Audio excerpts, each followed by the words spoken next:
anong... Yeah, wala namang announcement. Hintay din lang kami kung anong announcement ng majority. Sir, do you think under siege ang Senate po now? Dahil sa mga criticisms po. No, I think that all government agencies or at least departments from the executive, political kasi hindi naman yung Supreme Court but yung Congress, Senate, national, may crisis sa trust. Kasi nga napaka-massive nitong sa flood control. Tapos it deals with infrastructure Pinakamalaking budget yan, 1 trillion. And then, of course, yung mga lumalabas ng testimony. And then by October 25, 3 months na since sabihin to nung Pangulo, hindi pa malinaw kung sinong kasalit, sinong hindi. At hindi pa malinaw, for example, the very least, linawin naman kung ano yung ghost. Diba? So far, malinaw na ang ghost massively nandyan sa Bulacan. But even in Bulacan, of the X amount, whether it's 20 billion, 25, 30 billion a year, ilan doon ang ghost at ilan ang hindi ghost, di ba? So the uncertainty, together with pagiging massive, and of course, halo-halo na, di ba yung social media, everyone has the opinion na tama naman, is causing this distrust. At saka napakalaking pera Pero hindi unexpected to kasi from the start, sinabi naman natin to, di ba, na ang mastermind na kumita ng tens of billions, maybe hundreds of billions, guguluhin niya talaga to. So ang task natin sa gobyerno, may that be the Blue Ribbon Committee, ICI, Ombudsman, DOJ, DPWH, lagyan ng order to. Tapos ang pinag-uusapan natin flood control pa lang at saka DPWH. There's so many other issues, agencies na dapat pag-usapan na may issue tayo sa corruption. Sir, do you think, sir, yung pag nalinis, walang insertion, yung sa 2026 budget, yung tiwala po ng public? No, ibabalik ko sa inyo, di ba? Pag sinabing may massive issue sa lagayan or sa PR or corruption sa media, so pag sinabing sa media, networks yan, dyaryo, radio, regional, etc. Tapos minimize ko. No, I'm only talking about national media. And then naging House, Senate, Congress. The longer it takes to pinpoint, diyan pala sa press corps ng Senate, wala palang involved. Diyan pala sa Malacanang press corps, may 2. Diyan pala sa House press corps, may 3. The sooner na may certainty, yung trust hindi against everyone, yung kawalan ng trust hindi sa lahat at sa institusyon, di ba? Pero habang everyone sa suspect and then parang may lumalabas pa na parang may takipan, bababa talaga yung trust. Doble ang problema nun sa Senate. Why? We knew from the start of this administration may tangkang magkaroon ng People's Initiative at tanggalin ng Senate. So pag bumaksak ang ratings at ang tiwala ng tao sa Senate, not only will you have one less group that will fight corruption, you will also weaken the institution that has so far since 1987 been the guardian of our democratic process. So yun ang problema. Doon ko nahugot yung aking, kasi pinapanood ko yung yung September 21. I really believe every single person who went there sincere, gusto ng pagbabago, transformation, fed up na, galit. Pero makikita mo yung leaders, iba-iba direksyon. Meron resign, pero wag si Marcos. Resign, pero dapat si Sara. Resign, pero si Marcos lang. Walang dapat mag-resign, dapat makulong. So, dun po nag-start ko ma-discern na what if lang, what if? What if the President, the Vice President, lahat ng Senador, lahat ng Congressman mag-resign and then wag tumakbo ng isang cycle? Baka sakaling bumalik yung tiwala at pag may tiwala, dyan papasok talaga yung mas mabilis ang lahat ng ginagawa at gagawin para managot ang dapat managot. Natawa lang ako dun sa mga nagko-comment ng ayaw namin mag-resign kayo, gusto namin makulong kayo. Dun sa mga guilty, pag nag-resign, mas madaling ipakulong, hindi mas mahirap. Kasi yung suspect mo nasa gobyerno lahat ngayon So habang nandun sila sa pwesto, mas mahirap talagang panagutin. At kung ikaw mastermind, mas madali mong guluhin kung mga kapwa mo na sa gobyerno, nakapwesto pa lahat. Sir, how do you respond to mga nagsasabi na kung seryoso po kayo, bakit hindi nyo pangunahan? Pangunahan ko. Payag ako mauna. No problem doon. Will you do it now, sir? Papa-order No, mauna means lahat kami. Walang nagsasabing ikaw mag-isa. Kung mag-isa ako, hindi mangyayari yon. Ang ano natin, national renewal, di ba? So, pag sinabi natin corrupt yung media, lahat tayo mag-resign. May mauna talaga, pero sasabay lahat. Pag isa lang nag-resign, walang mangyayari. Di ba? Ang sinasabi ko, mag-sacrifice tayo, hindi mag-suicide. Gusto nila, ako lang mag-isa. No problem, yun ang gusto nyo. Pero it will not solve the problem. The problem will have new hope if we do it all as a group. Kung gusto nyo mauna ako, basta't may assurance akong susunod kayo. Sen, Diba? tingin niyo po, pag pinangunahan niyo po, walang susunod sa inyo? Tingin ko, sa ngayon lang, kahit sinong mauna, baka nga hindi eh. Suntok sa buwan naman tong proposal na to. But you never know. Minsan tinatamaan ng buwan. Kasi kung hindi, anong alternatives? Coup d'etat, people power. Hopefully, hindi tayo umabot doon. But people are talking about some kind of revolution. I want to talk about transformation and revival instead of people power and instead of revolution. Bakit? Sa mga revolution, you have the communist model, it didn't work. You have the fascist model, it didn't work. You have the people power that did work partially and we're proud of. Pero since then, cyclical pa rin yung ating corruption at palala. So I don't think an ordinary people power now na umiba lang ang presidente will solve all of this. But how do you operationalize it, Sen? I don't Considering na wala pong No, I batas don't or- need to. Doon nga ako nagtataka sa mga legal luminaries. For example, si Justice Carpio at yung iba, wala daw sa konstitusyon yun. Pareho ba tayong konstitusyon na binabasa? Basahin nyo Article 10, Section 10 ng Article 7. Ang sabi doon, pag nag-design ang presidente at vice president, agad-agad magmi-meeting, I think within 3 days, ang Congress. And within 7 days, we have to pass a law na magkaroon ng eleksyon for not earlier than 45 days, not later than 60 days. So doon din nagsasabi ng hindi kaya ng COMELEC agad-agad, unconstitutional yon pag hindi nila kaya. Kasi nasa konstitusyon eh. Not earlier than 45, not later than 60 days. Yun lang, kailangan pagpasa namin ng batas na yon, nakalagay na rin doon na dapat Senate at House kasama na. So ang question na lang, paano magkaroon ng national commitment to each other and to the nation na yung qualified tumakbo, hindi tumakbo. Kasi kung ikaw si President Marcos, ba't ka papayag kung tatakbo din lang pare-pareho din? Kung ikaw si VP Sara, ba't ka papayag kung hindi yung lahat ng iba na maaring involved din ngayon ay tatakbo din, di ba? So put it another way, no? Ang baon ko sa Senado araw-araw may problema, anong solusyon?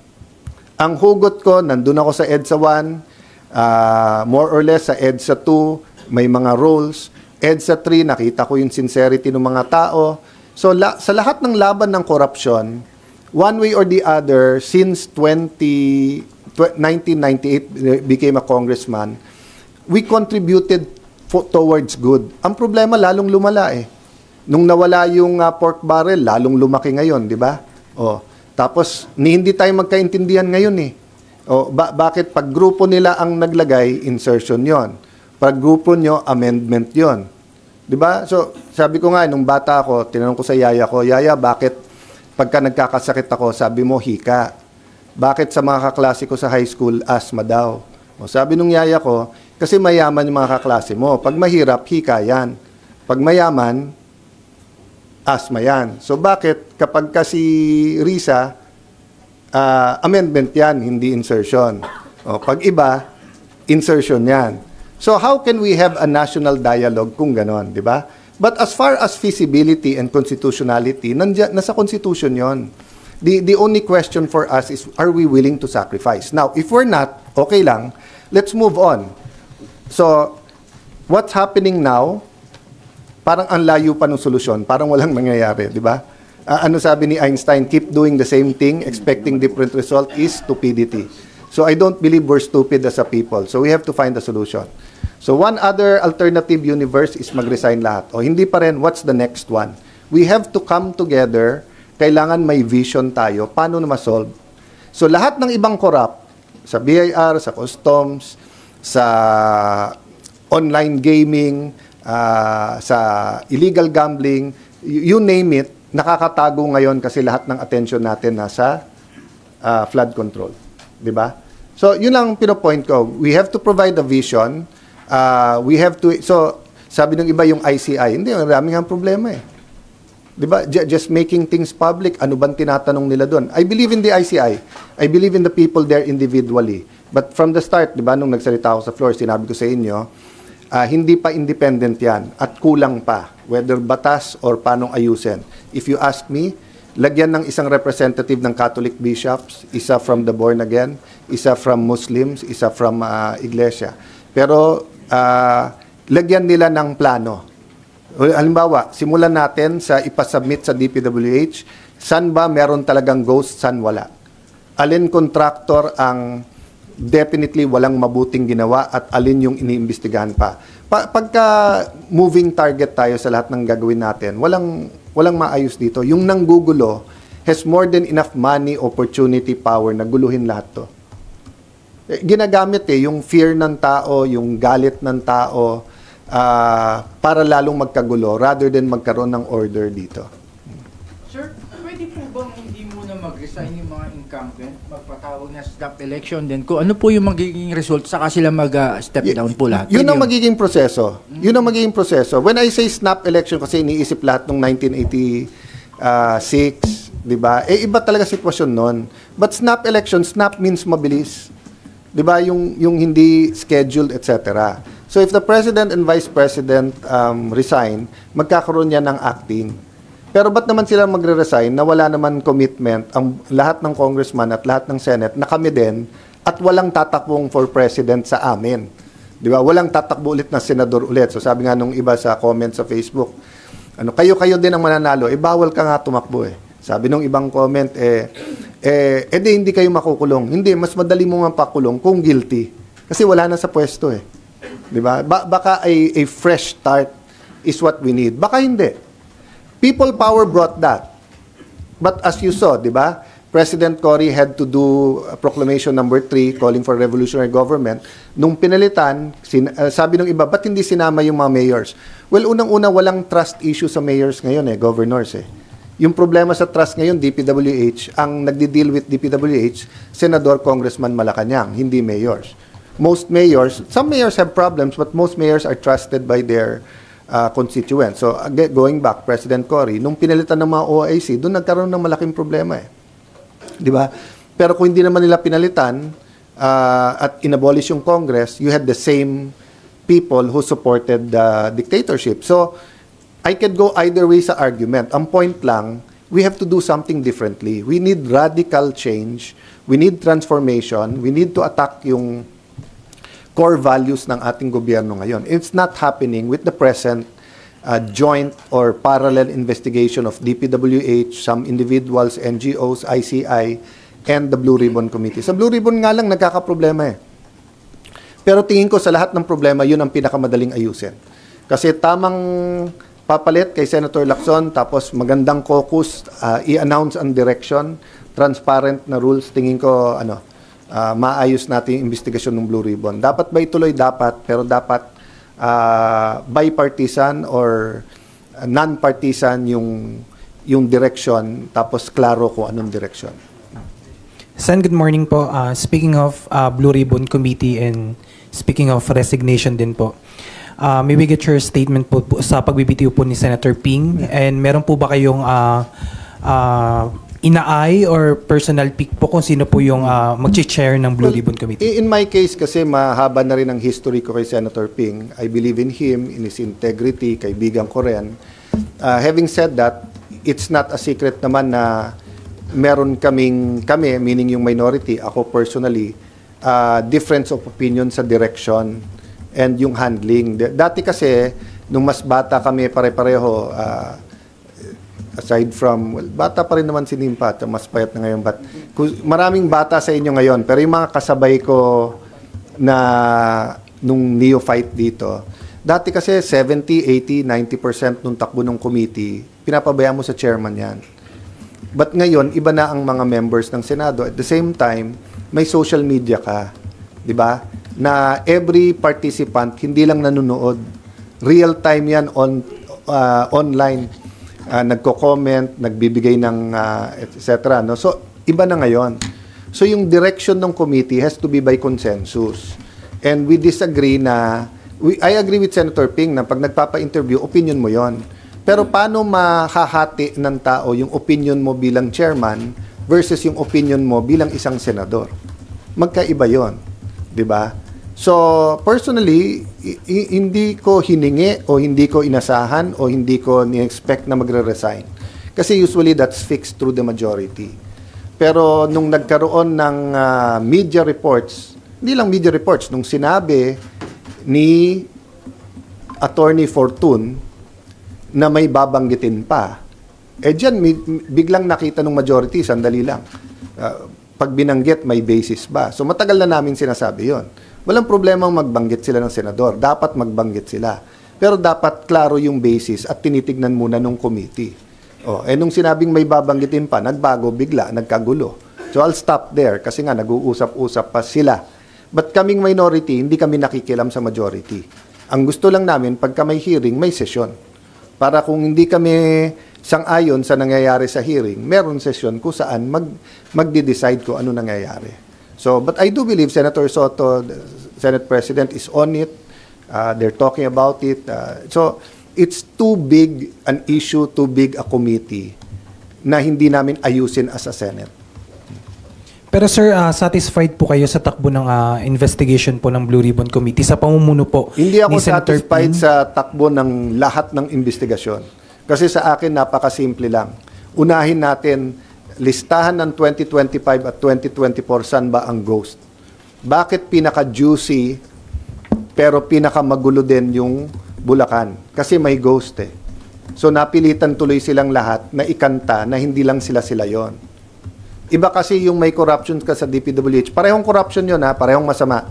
Pero iba yung sila lang na yun talaga yung kalakaran o di ba ano sabi ng isang witness?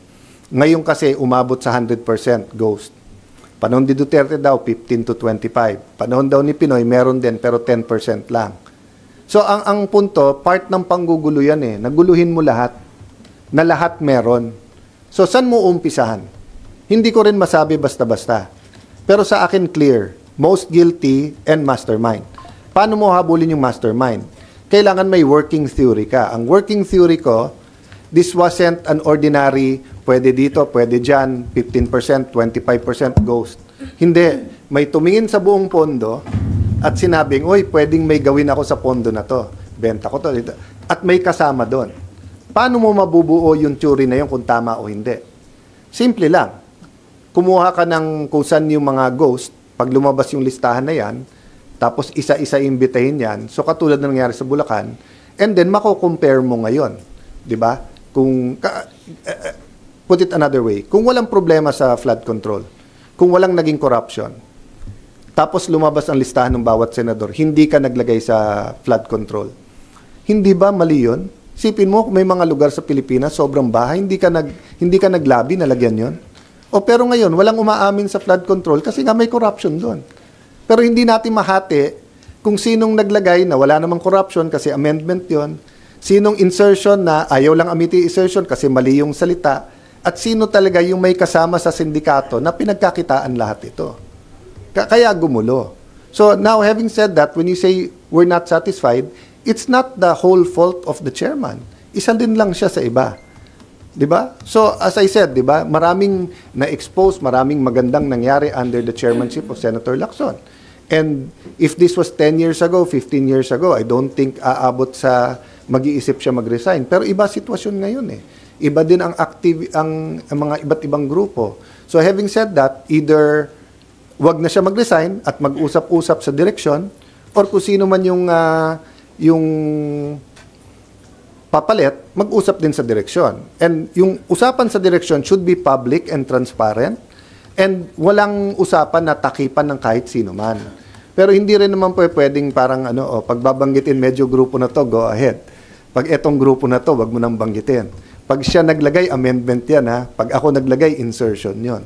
Hindi tayo magkakaintindihan pagka ganon. Di ba? No.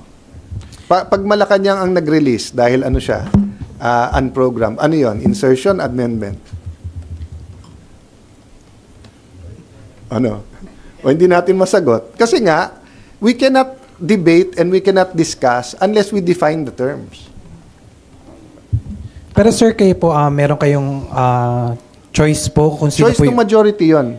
Kung gusto lang ibigay sa minority, I'm sure we can also find. Isa But po I kasi don't sa mga kinoconsider din po, again, si Senator Pia po, if I'm not mistaken, pinamunuan niya na rin po yung Blue Ribbon Committee. Sa tingin niyo po, Sama ko siya Sunday night. At that time, kakasabi lang ni Senator Lacson na magre-resign siya. So hindi namin napag-usapan at all sinong papalit. In fact, yung proposal ko na resign all, I think hindi pa niya nababasa kaya hindi niya ako kinonfront about it. So, but since Sunday night, hindi ko pa siya nakakausap. So, but hindi ko siya kakausapin unless tanungin niya ako anong benefit o hindi. Di ba kasi talagang usapan ng majority yun eh. And so far ang nangyari yung mga ayaw, di ba? But basic lang muna. Dapat matuloy yung hearing. Dapat yung ICI din maayos at dapat may kung papanigan ko man yung ICI na wag i-live stream, at the very least parang korte na pwede doon reporters. 'Di ba? Yung nakita niyo sa US, 'di ba, yung pwedeng may magse-sketch tapos no notes kayo. Pero yung hindi na natin alam ko ano yung tinatanong at ano yung sagot, medyo mabigat 'yon. Kasi siguro ang kailangan nung ICI is that your conclusion has to be supported by the public. And usually, pagka hindi alam ng mga tao yung premise at yung proseso, hindi ganun kadaling suportahan ng conclusion. So, halimbawa, kung naging conclusion nila, 24 senador involved, or that other extreme, walang senador na involved, will you support that? Media na kayo, ha? More informed na kayo than the public. Malamang you can't support it kasi hindi nyo na alam nangyari before that, eh. Di ba? Doon lang sa ICI, Senator. Pero ang decision na nila is not to make it public. So, who can tell them, who can force them, or ano man, para isa publiko nila yung well, remember, procedures? Pahapyaw, I talked about that on the floor.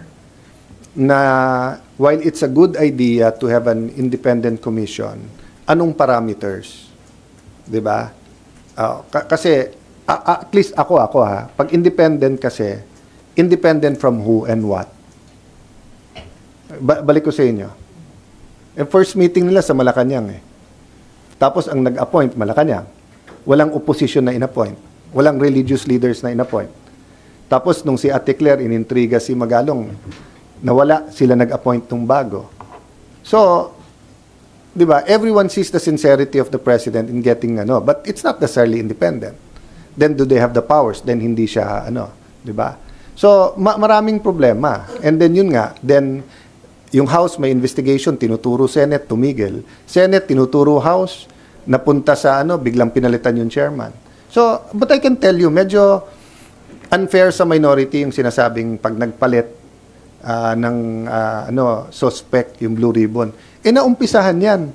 Mga miyembro ng minority nandun. Si Senator Marcoleta ang chairman nung nag-umpisa. May narinig nyo ba kayo sa amin na suspect na papatayin to? Kasi alam kong hindi papatayin ni Senator Lacson yung hearing na yan. Iba lang yung direksyon. So even if mapunta sa minority or yung minority maging majority, walang papatay ng investigasyon na yan. And yung direction is important in the sense that people will understand. But it's open. Any senator can butt in at any time. That's the nature ng congressional hearings, kaya maganda eh. Di ba? Titigil lahat yan kapag matibay yung batas sa ICI and mapakita nila yung direksyon at mapapakita nilang lumalapit sila, hindi lumalayo. Lahat kasi ng investigasyon ngayon, lumalawak. I will not say that the investigations daw has not been producing fruit. Ang problema nga, hindi natutumbok yung bullseye eh. yung masterminds with an S, and secondly yung sistema. Any crime kailangan may working theory kanyan. 'Di ba? Yan ba sabay-sabay na lang na corruption everywhere na nagkanya-kanya na lang, o yan ba may isang mastermind na eto pondo ng gobyerno, paano natin gaganituhin? So wala kayong narinig na ganun, wala tayong narinig ganun eh. 'Di ba? Magkakalinaw yan, ilabas lang kaagad yung saan mga lugar. Kasi kung makikita mo nationwide meron biglang ghost lahat, ibang usapan 'yon. Pero let's say 4 na probinsya, kalahati lahat, pati yung percentage ha. So kahit sa Bulacan, hindi naman sinasabing 100% doon ay ghost. Kasi kung 100% ghost doon, edi pila na natin din lahat ng contractor doon. Maraming masasabi yung mga 'yon. 'Di ba? Sir, basta yung sa ICI is open it to kung hindi man buksan sa publiko, at least sa media. More transparency. So, dun sa sinabi nilang ayaw nila i-live stream, sige, assuming hindi na magbabago isipan nila. So, ibalik natin sa kanila. What form of transparency can you offer that will give us enough information that the journey will be together? Hindi kayo lang. Ano bang downside sa Senator nung na closed door siya? Hindi, kasi kahit sinong nag-iimbestiga ngayon, iniimbestigahan din eh. Kaya siyempre, iwas intriga di ba kahit kami naman sa Blue Ribbon kung ginawa naming executive committee at executive session, tapos kami lang. Kaya lang, maniniwala ba ang publiko sa mangyayari? Ang kaibahan, hindi naman congressman and senador na sa ICI, so wala naman silang projects doon. But di ba, yun ang sinabi ko kay Senator Ping noon, nung sinabi niyang hahabulin niya ng taga pag may nagsabing may pondo siya. Sabi ko kasi yung motive or yung pwedeng ibintang sa'yo, hindi lang yung pondo eh. Lahat tayo may interest political interest, economic interest sa atin, and it's not always bad. Di ba? May motivation tayong lahat Kaya ang kakampi natin dito, kayo nga network news network Minsan naharas pa na may agenda kayo Di ba? Yung pakayang etong mga political. Sir, isa lang. So, yun yung isang suggestion. Will they allow X number of media? Let's say 10, 15 a day. O 5 from TV, 5 from radio, 5 from print, or mas marami sa print. So, for example, the questions they ask. Kung ako, I would crowdsource that. Kasi your answers is only as good as your questions. Senator, isa na lang, magpapalit na nga ang chairman ng Blue Ribbon Committee. So, ano yung hinihingi ninyong guarantee from the minority na magpapatuloy yung investigation? Hindi kami nakikialam sa affairs ng majority. No? Lahat tong mga rumors, etc. nanggagaling dyan. Nasusutsutan ako ng asawa ko live Sunday night kasi nga sa dami nagte-text sa akin, totoo bang Monday? Wala namang sesyon di ba? So sinabi ko sa Facebook live ko, walang mangyayari Monday. Unang-una wala namang sesyon, di ba? No, so sinabi ko nga doon na sa Friday may mangyayari pero hindi ako si Cheese. Sumigaw ng hoy tapos may sutsut yung asawa ko. Kasi nga, hindi pa niya narinig yung ending. Ang sabi ko, sa Friday, birthday ni Cheese. Kaya siya ang maghahanda. Ako kasi, 28 pa birthday ko. Sa minority, hindi namin pinag-uusapan. Pagka nasa TV, ganyan, may magpo-post, totoo na ba, ganyan? Hindi. Nasa majority yon. Nung humiwalay yung 5, para magsabing independent kami. Ang tagal nyo naman sa Senado, di ba? Kung gusto nila sa minority, di magkasama na kami majority na. Nung humiwalay sila, simple lang ibig sabihin nun. Hindi kami happy, ligawan nyo kami. Or mag-usap tayo. So, hindi kami nakikialam pag ang usapan purong majority. Pero pag usapan sa Blue Ribbon, usapan ng buong Senado yon. At yun lang pakiusap namin 3 things, di ba? Yung direction, make it joint, di ba? Number 2, let's define the terms and make it fair to everyone, Then, 3, walang takipan. Pero ano yung ating safeguards? Na walang susian na lang dyan na who will say what, di ba? Nung lumabas yung picture kay Senator Ping, I felt for him. But everyone else is the victim of the same thing, di ba?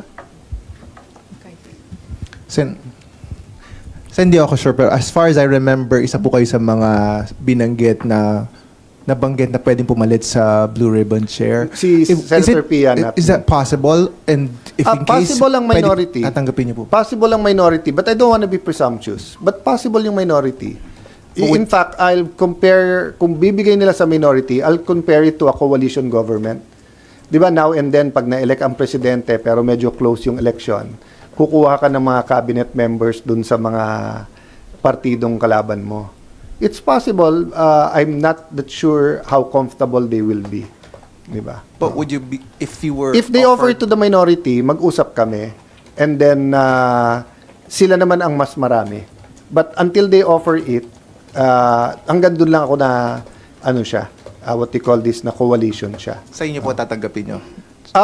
I don't even want to go there unless they offer it. Ang hirap isipin, tapos, di ba? Oo. Sen, isa rin po yung sa kudeta sa Senado. Lumalabas din po yung pangalan nyo. Ano pong masasabi nyo No, doon? I'm honored, I'm flattered, daming nagte-text, but I keep telling them, grabe ang problema ng bansa. It's really about the Senate being a salt and light, providing a vision for our people. Right now, kasi the Senate is part of the problem. And it's not the fault of Senator Soto, it's not the fault of Senator Cheese, it's not the fault of Senator Migs. It's just the circumstance. DPWH, Pondo, hindi transparent yung budget, so we're all equally guilty. But the Senate, in the darkest times of our country, always was the salt and light, provided a vision. So it's about providing a vision. Hanggang walang konkretong vision na pwedeng kagatin ng most of the Filipinos rather than grupo-grupo, magiging ganito. And the other reason na may constant talk, kasi nga, siyam kami. So, 4 lang yung kailangan, di ba? Having said that, you would know. Actually, pag pinag-uusapan yan, malamang yan wala eh.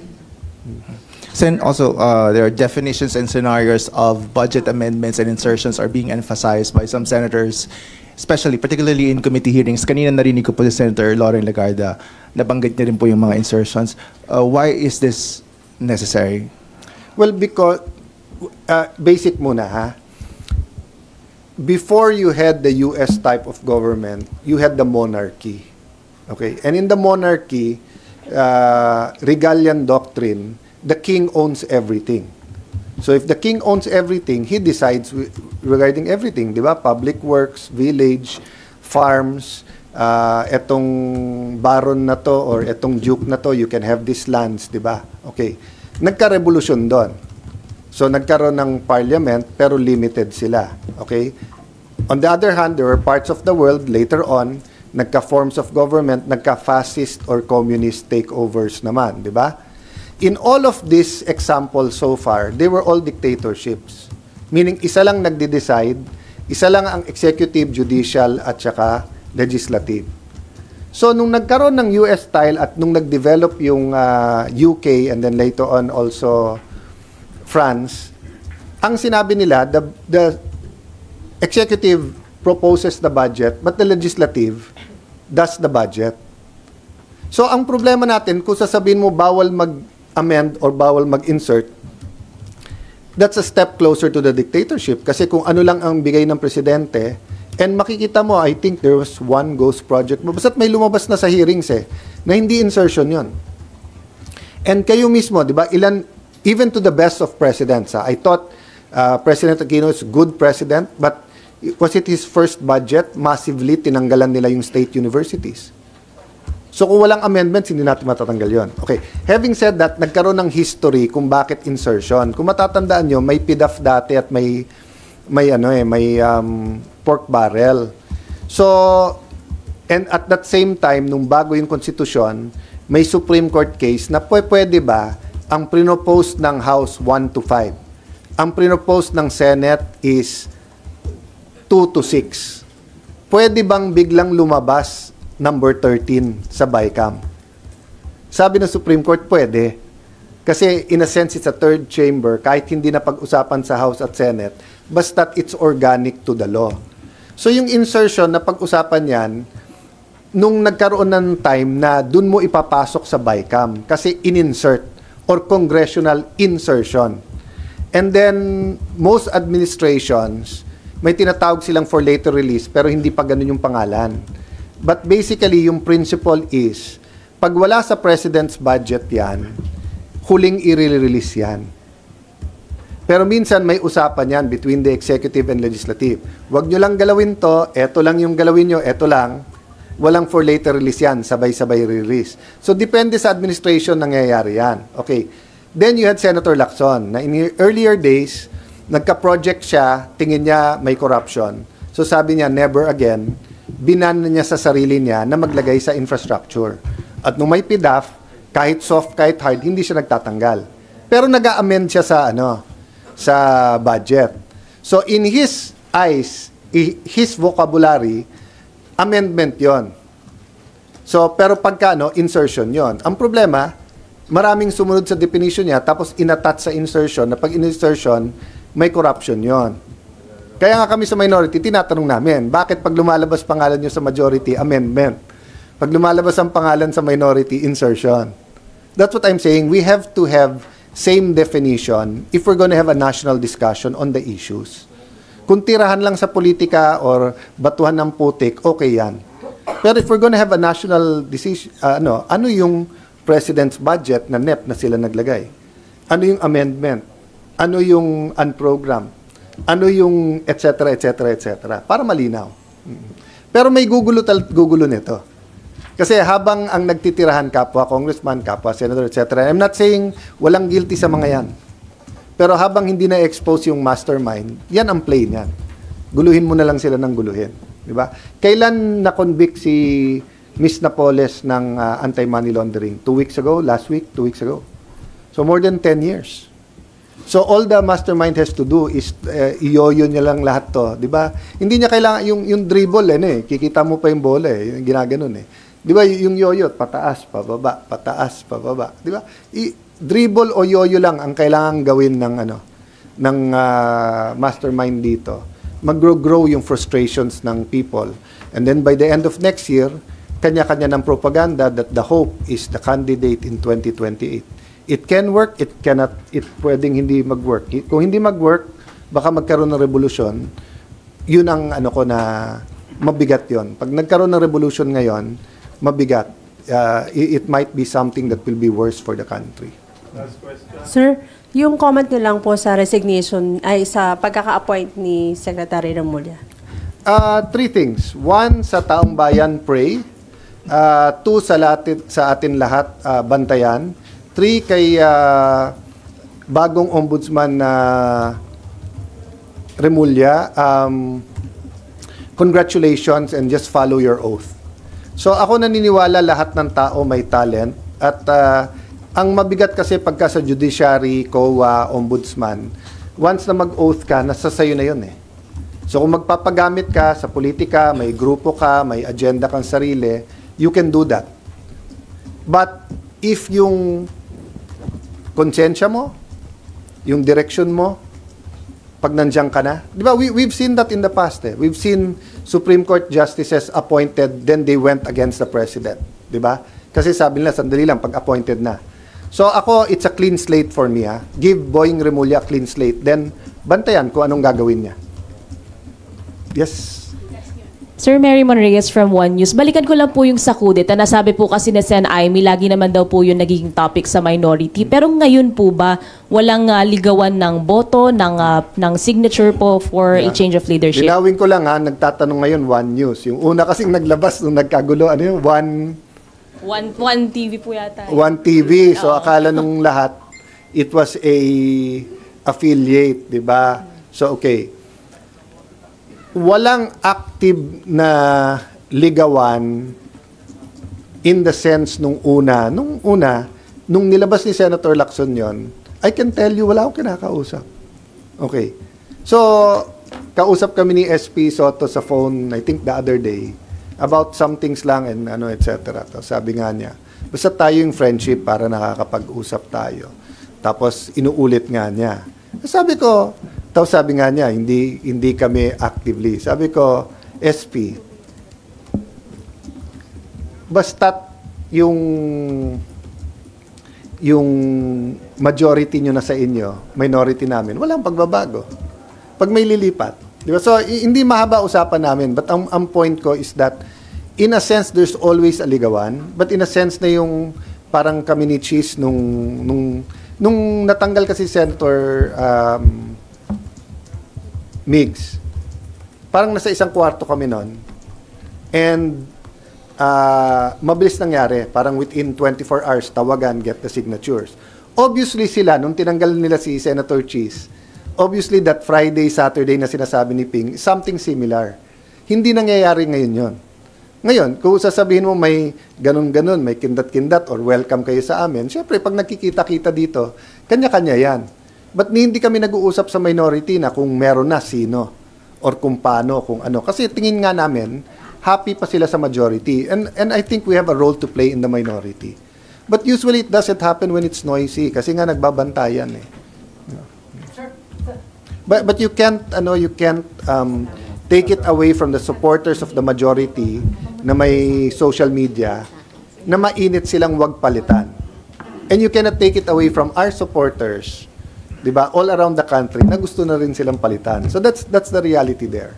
Sir, dun sa Blue Ribbon lang, ang nakabitin ho kasi dun yung invitation kina Congressman Zaldico and Congressman Martin Romualdez. Are you expecting or are you asking the next chairman na ituloy yung plano na yun? Ipatawag po yung mas dalawang mabigat yung kay former Congressman Zaldico kasi pag hindi pumunta, pwede i-contempt. Diba? Which ginawa din ng House sa ibang mga nag-abroad. Pero kay Speaker Martin kasi it's his option talaga kasi congressman pa rin siya.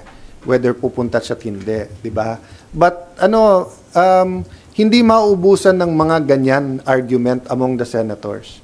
Na pwedeng in the open, pwedeng sa caucus pag-usapan, but yung direction ang importante. At yung sabi ko nga, dapat definition of terms. Di ba kasi yung na-offend si Senator Marcoleta at yung iba naming member nung sinabing, hindi pa kayo clear. Wala akong problema na tingin ng mga tao guilty o inosente, pero hindi role ng chairman magsabing cleared ka o hindi. Role ng committee yon pag may conclusion na kayo. Pero dapat ba ipatawag, sir, Romualdez and Zaldico? Kung ako masusunod, mas magandang humarap sila pareho.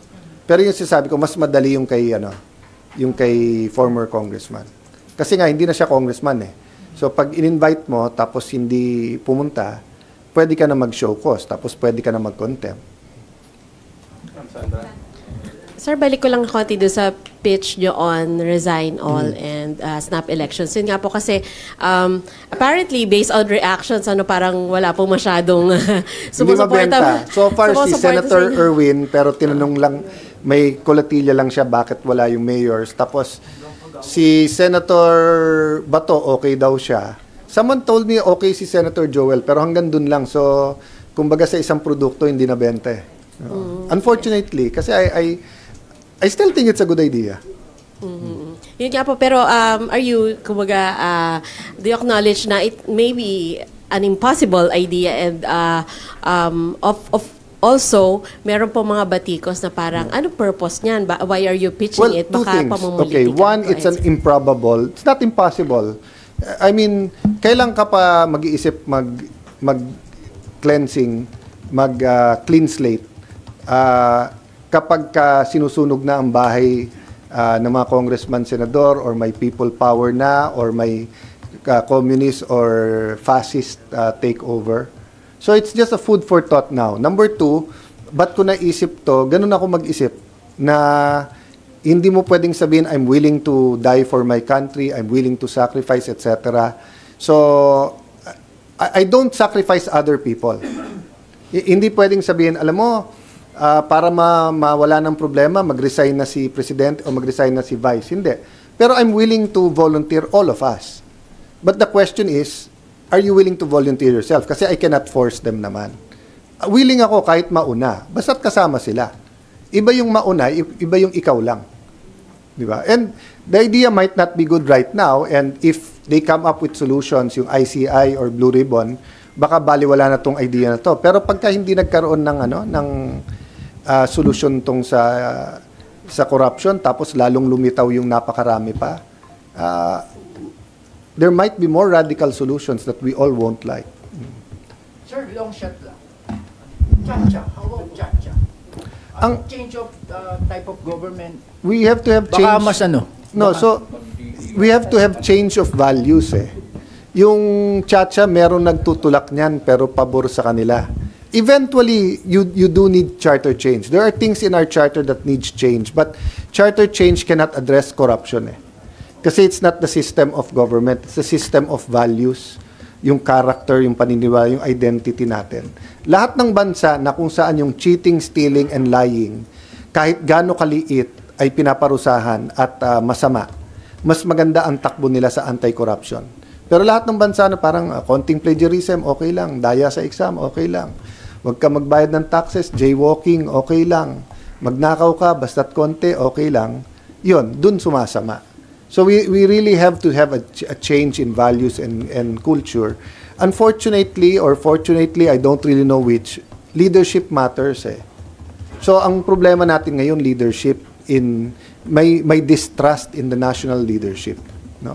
Individually, I can argue otherwise. I can argue maraming nagtitiwala pa rin kay PBBM. I can argue mas maraming nagtitiwala kay Sara. I can argue between Alan and Soto, baka mas maraming naniniwala kay Senator Soto. Okay lang yun. But as an institution, presidency natin, Senado, Congress, there's so much distrust. Sama-sama kayo dyan. Walang inosente sa inyo dyan. Diba? So, yun yung napakabigat. Sir, para linawin lang, sir. Honesty ha, kaya pag last to last, hindi. Sir, did you attempt or are you still attempting na ma-unseat yung majority ngayon? No, same answer 2 weeks ago, same answer dun sa One News, di ba? Na walang active ano ngayon. But if it falls in our lap, sumama yung iba, etc. Kung opposition ka, you always want to be administrasyon. Kung minority ka, you always want to be majority. But I really think right now, it's more of our supporters. Vigilant ang supporters ni Senator Soto and their majority na wag sila mapalitan kasi they believe in what they're doing. Pero very enthusiastic, active ang supporters ng minority na dahil naniniwala din sila na may magagawa kaming mabuti. So sir, wala po kaming inaasahan na palitan ng liderato bago po matapos yung session? I don't think so. I think birthday na handa ni Wala namang pinapaikot na resa, sir? Wala. Ayun yung handa ni Sen Luis. Yung handa, hindi yung paghahanda. Paghahanda sa birthday. Thanks guys.